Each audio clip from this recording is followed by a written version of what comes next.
Um dos efeitos colaterais da pandemia, infelizmente ou não, foi o aumento no número de separações. E hoje a gente vai conversar com a doutora Helena Santana, do escritório H&H Santana, para tirar algumas dúvidas das mais corriqueiras sobre esse assunto que é tão dolorido.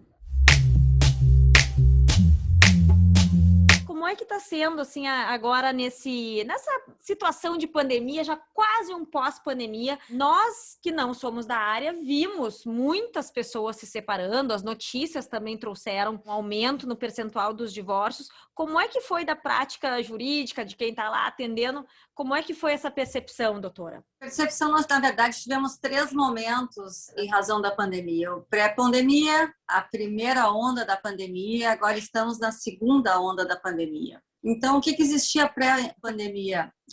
Todas as famílias tinham suas rotinas, suas estruturas organizadas, pessoais, dentro de um contexto de uma família, por exemplo, de 4 pessoas, um casal e mais 2 filhos. O homem sai para trabalhar, a mulher sai para trabalhar, e se não trabalha, fica em casa, com as suas atividades referentes a isso, os filhos vão para a escola. O tempo de convívio entre as famílias, na pré-pandemia, era reduzido, e dentro daquela rotina, todos chegavam em casa, jantavam, os filhos vão para os seus quartos, para suas atividades. Então, o tempo de permanência familiar na pré-pandemia era 1. E com um espaço físico organizado para aquela estrutura familiar. Com a pandemia, houve uma quebra de todos os paradigmas, repentinamente todos em casa, naquele mesmo espaço físico, e todos tendo que conviver dentro de um sistema que não foram organizados para isso. Então, nos relacionamentos afetivos, isso foi muito difícil, porque todos os relacionamentos de todas as ordens têm problemas. Então, os problemas de casal, eles vão sendo contemporizados e organizados, porque os relacionamentos têm as coisas boas e as coisas ruins, dentro daquela rotina. Então, aqueles casais que não estavam bem na pré-pandemia, quando tiveram que se encontrar dentro do mesmo ambiente, com um convívio muito maior, muitos deles, preciso te dizer, se reconciliaram, se reconstruíram, retomaram, inclusive, momentos da relação de maior intimidade e convívio que não tinham na pré-pandemia, que foi perdido ao longo do relacionamento. Mas aqueles que tinham problemas estruturais gravíssimos, houve uma piora muito grande. Neste momento, nós fomos procurados por uma gama muito grande de clientes não sustentando essa situação. Mas eu já disse o ano passado, eu digo, aquele não era o melhor momento para uma separação, para um divórcio. Eu acho que foi um momento de muita reflexão das pessoas, saber o que quer, saber o que não quer. Eu acho que a pandemia provocou aquele sentimento de experiência da finitude. Então, muita gente experimentou e começou a querer viver, querer parar de empurrar seus problemas. Então, este momento serviu para isso. Aquele momento foi ideal. O que está acontecendo agora, a partir do segundo semestre de 2020, a cada vez com a abertura maior das restrições, as pessoas agora já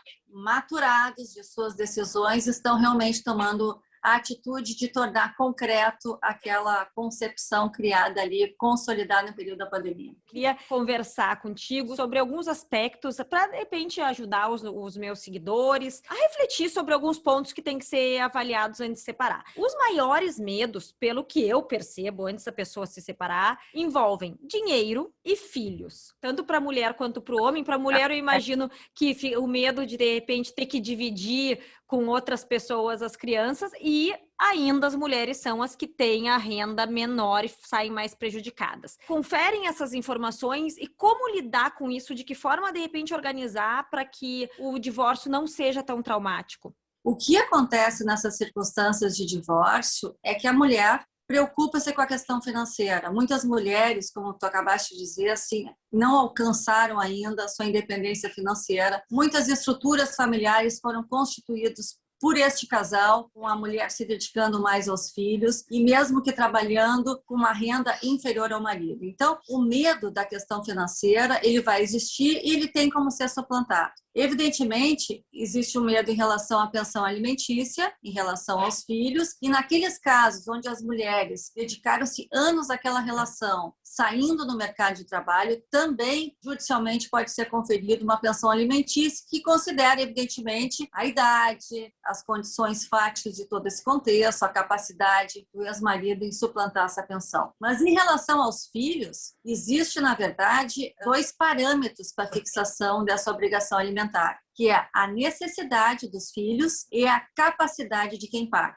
E dentro dessa alquimia entre capacidade e necessidade, são fixados alimentos, considerando todas aquelas necessidades, e nem sempre tem que haver uma proporcionalidade da contribuição da mãe. Se a mãe ganha, mas ganha menos, ela pode assumir algumas responsabilidades dentro das suas possibilidades. Primeiro, as mães temem a perda da guarda, os maridos em situações de conflito inicialmente jogam com este medo, mas isso não é uma realidade. Eu gostaria de dizer a todas as mães que possam estar passando por uma situação como essa, que não sucumbam a essa ameaça. Nenhum filho é retirado da guarda materna, da moradia materna. Existe toda uma questão social e até organizacional da mãe aos cuidados maternos, não impedindo que pais também exerçam este encargo que a gente chama de paternagem com maestria. Mas esse medo de disputa, de retirada dos filhos, faz parte desse jogo de ameaças entre dinheiro, poder e poder dos filhos, que é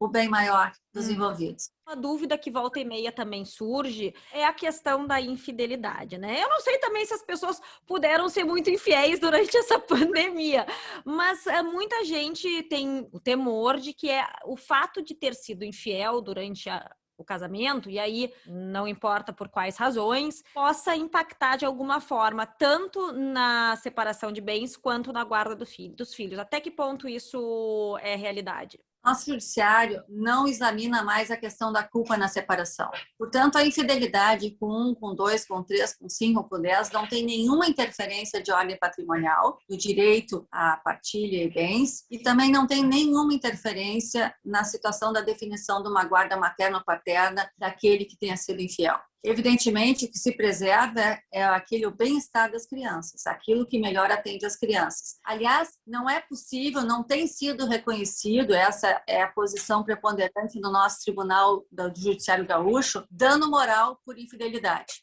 Como é que é para o homem? Quais são as fragilidades do homem numa separação? Como tudo, um divórcio, há perdas, a todos. Ao marido, à esposa, aos filhos. Quando a gente parte do pressuposto que sempre há perdas, cada componente deste contexto tem a perda daquilo que ele atinge. Geralmente, os homens se ressentem de partilhar o patrimônio com a ex-esposa sobre a justificativa interna que faz subjetiva, que tem mais direito ou menos direito. Então, muitos homens se mantêm em casamentos por falta de disposição em partilhar o patrimônio. Quais são os maiores incômodos que os homens, eu sinto, que sentem no momento da separação? Aquela questão de organização, empregada, condomínio, supermercado e a questão financeira. As mulheres têm a sobrecarga natural, por mais que haja visitação, estipulação de convívio com pai e mãe, evidentemente as crianças têm um polo maior onde é a sua residência. E evidentemente tem toda a estrutura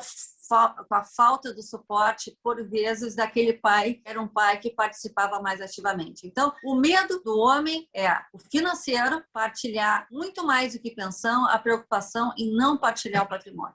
No caso da separação total, e eu tenho visto muitos casos de casais fazendo isso para evitar riscos de depois vir a sofrer algum tipo de processo, ainda mais quando tem empresa, processo trabalhista, fiscal, enfim. Como é que fica a situação, digamos, do polo mais fraco, né? Seja o homem ou a mulher, a pessoa que tenha menos bens, ela consegue numa separação de alguma forma retomar algo ou já era? No regime da separação total de bens, as mulheres podem pleitear alimentos, verba alimentar para si, independente para os filhos, independente do regime de bens. Por quê? A regra do sustento e da dedicação que possa decorrer daquela união não se confunde com a questão patrimonial dos bens adquiridos. Agora, aqueles bens adquiridos em nome de cada pelo regime da separação total de bens não tem como alterar. O que existe, Ali? Eu tenho algumas ações nesse sentido, que é uma discussão paralela. Muitas uniões estáveis, transcorreram sem documento. Quando não tem documento, uma escritura de união estável, é considerado o regime da comunhão parcial. Lá pelas cansadas 5, 6, 10 anos de relacionamento, o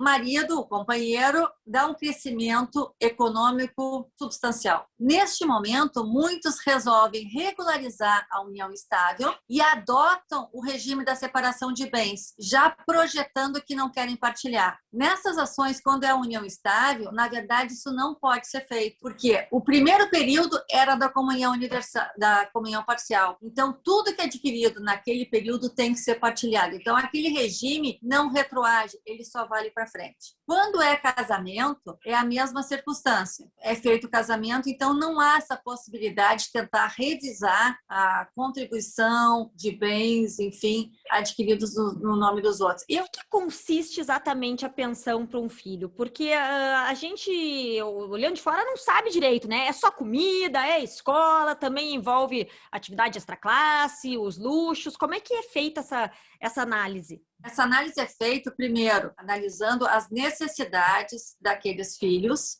e também analisando com uma prova qual é o contexto social e econômico daquela família. Existia uma estrutura dentro de determinada renda, um histórico de despesas naturais para daquele círculo daquela família. Então, se examina se as necessidades e as possibilidades. Se o pai tem possibilidade de continuar arcando com aquelas despesas, que inclui escola, como escolar, atividades extracurriculares, plano de saúde, terapia, atividades extras, roupa, alimentação. Ou seja, a gente sempre faz um cálculo do rateio que a gente chama de despesas diretas e indiretas. Diretas, aquelas que são diretamente relacionadas às despesas dos filhos, mas também tem as despesas indiretas. Por exemplo, numa casa composta de 2 filhos e uma mãe, existem despesas comuns. A net, a empregada, a luz, o telefone, o condomínio. Então, a gente calcula a proporção de cada um, se são 3 integrantes, 1/3, e computa também como despesas dos filhos.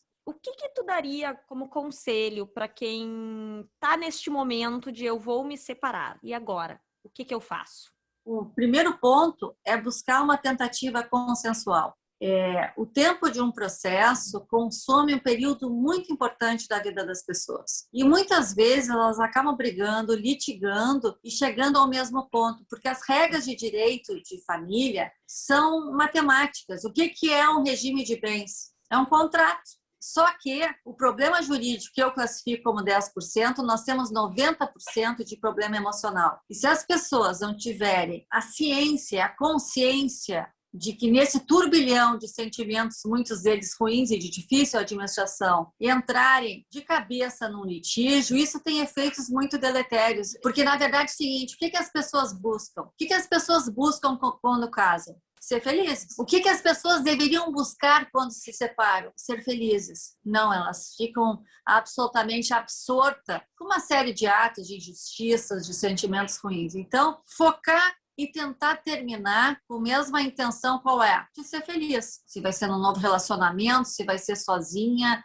aí é a história de cada um. Né? É importante as pessoas refletirem sobre a tolerância, né? Relacionamento não é algo fácil, não é algo fácil no ambiente de trabalho, não é algo fácil nas relações interfamiliares. E a gente tem que entender que quando um casal começa a namorar, decide viver junto, já são adultos, cada um carrega a sua história, carrega a sua estrutura familiar originária, os traumas familiares de cada um, personalidade diferente. Eu vejo que existe uma falta de tolerância, de tentar superar as dificuldades, mas evidentemente o seguinte, sempre tentando preponderar entre as coisas boas e ruins nesse peso, que o peso daquele relacionamento a pessoa fique feliz. Então, um pouco de tolerância, um pouco de paciência, um pouco de foco em tentar resolver algumas questões, até para se ter certeza de que aquilo efetivamente chegou ao seu ponto final. Porque as pessoas só conseguem virar esta chave, principalmente as mulheres, depois de certa daquilo que tentou